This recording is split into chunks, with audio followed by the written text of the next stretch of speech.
Hello, Steve. Hi, Jeff. Hi. Glad we finally caught up with you. Yes, I know. Yeah, okay. I've got a list of questions here provided to me by the Japanese journalist from Rocking On magazine. It's Rocking On, man. Rocking On. And I'll basically just go from this list and maybe supplement it a little bit on my own. Let's see. This guy interviewed you very recently, and he was a little bit hard put to come up with questions because he already asked you everything. So this is just the stuff he missed.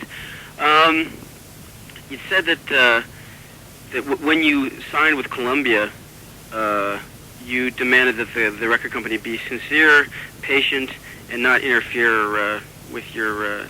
No, I didn't.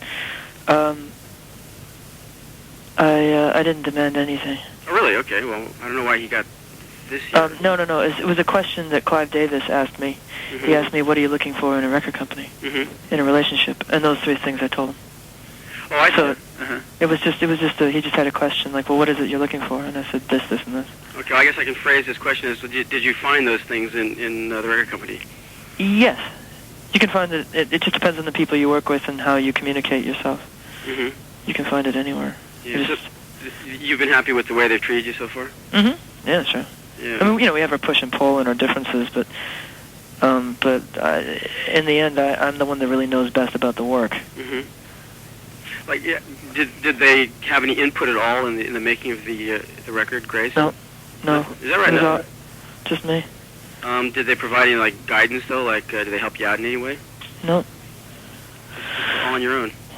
Not really. I mean, oh, I see what you mean.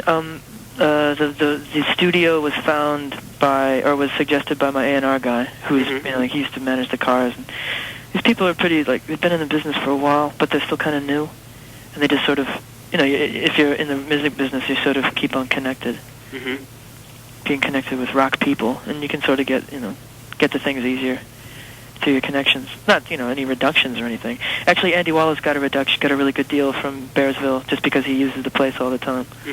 Stuff works like that. But as far as the conception and the art, the company has nothing to say about it. Ah, I see. So they expedite the process. Yeah, that's my process. Yeah. Has your outlook on the business changed now that you're sort of firmly ensconced in it? Do you find yourself compromising more, or are you more set in your ways, or how exactly does it work now? Yeah, my values have not changed one iota. Really? No, and I do good work with people who understand me.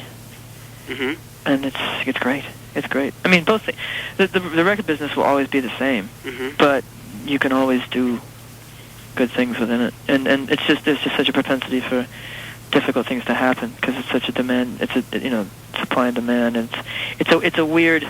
It's not people in the music business. It's the whole. And maybe I should have said that because really the whole business, the idea of the business is fucking retarded. Because what it is that people don't know exactly what it is they're selling, but still they have to sell it or they feel that it's been set up to be sold like I don't know, steel or apples and oranges or Captain Crunch or a thing that has a tangible value in a place, and it doesn't. It's a very individual experience. So you have all these weird imbalances and nuts and bolts and give and take and very arbitrary decisions and people getting stuff like rugs ripped out from under them and this still happens and it will always happen. Because that's the music business, and it's not that I distrust it. It's just I'm very aware of it, and to date, it's treacherous. But the stuff you just have to be careful. You have to know your own value, and you have to let people on. You sort of have to communicate your how it is to be done, and the people that I do business with, it's only pretty much 5 people out of the huge religious cult that is Sony worldwide. They're everywhere, and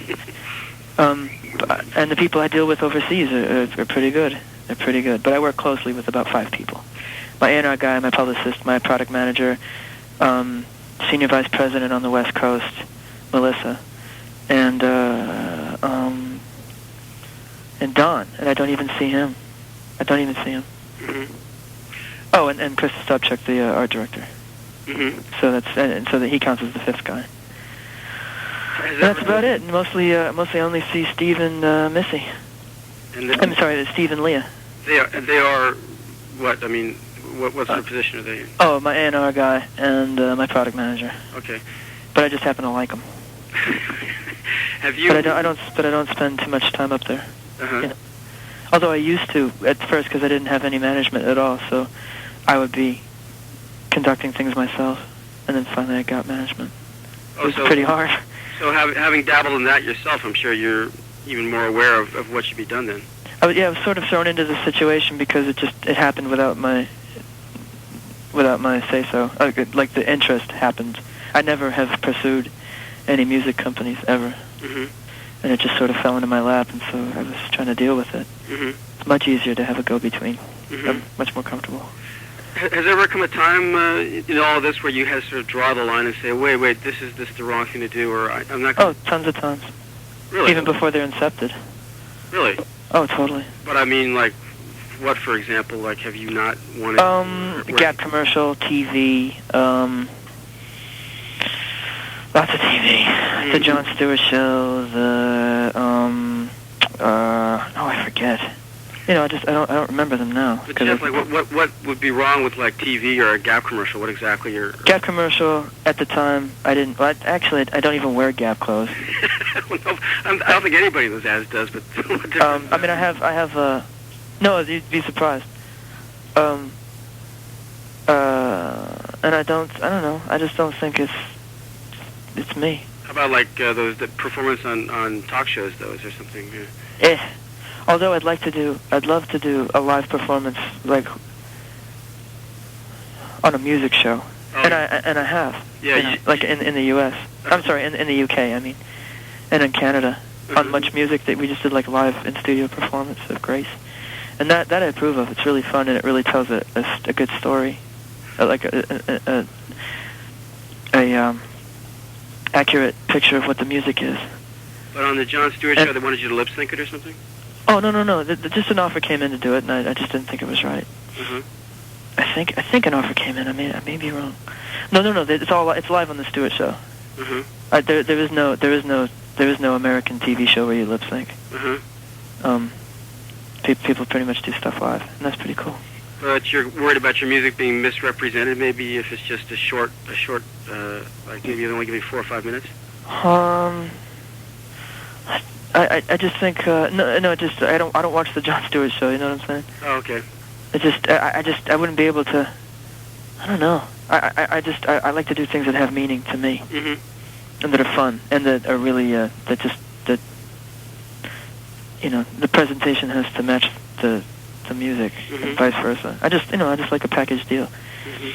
I mean, it was really totally intoxicatingly fun to just be with the guys with in a live TV studio with people rushing around getting coffees and making Xerox copies of stuff as we're playing. And it gave me such a that was in Canada on Much Music, and it was such like a workplace thing that I felt really comfortable. And there was like a lot of chaos going on around. And we love live radio performance. We just love to play live. Just love it. So you kind of control your appearances. You don't just get any and all exposure you can. I just choose wisely and slowly because I don't want to be overexposed too soon because I'm not like it's not the if my music was a cure for cancer, maybe, but it's not, and it's just a really individual experience, and I can't purport to say I am the greatest thing, and you need me, and you need me a lot. Besides, I hate the way that TV just kills stuff. Like Cobain used to write a good song, and they just kill the fucker until you didn't want to hear it anymore because they played it so long, so much. That's actually a very good point. It bugs the shit out of me. Right. It's different from playing a song over and over again in your apartment because you want to hear it. One of the questions here that this guy asked is that he hears there's like a 10-year plan on to make you sort of a cult figure. A what? A cult figure. You know, it's like Who is this person who says so? The guy, the guy who made up the questions here. Made up the questions? He heard something about a 10-year plan. That may be in Japan. Yeah. But I have no idea. Even so, I do not adhere to any plan. I mean, I'm telling you this publicly and privately. Because no, the plan is just to provide space for me.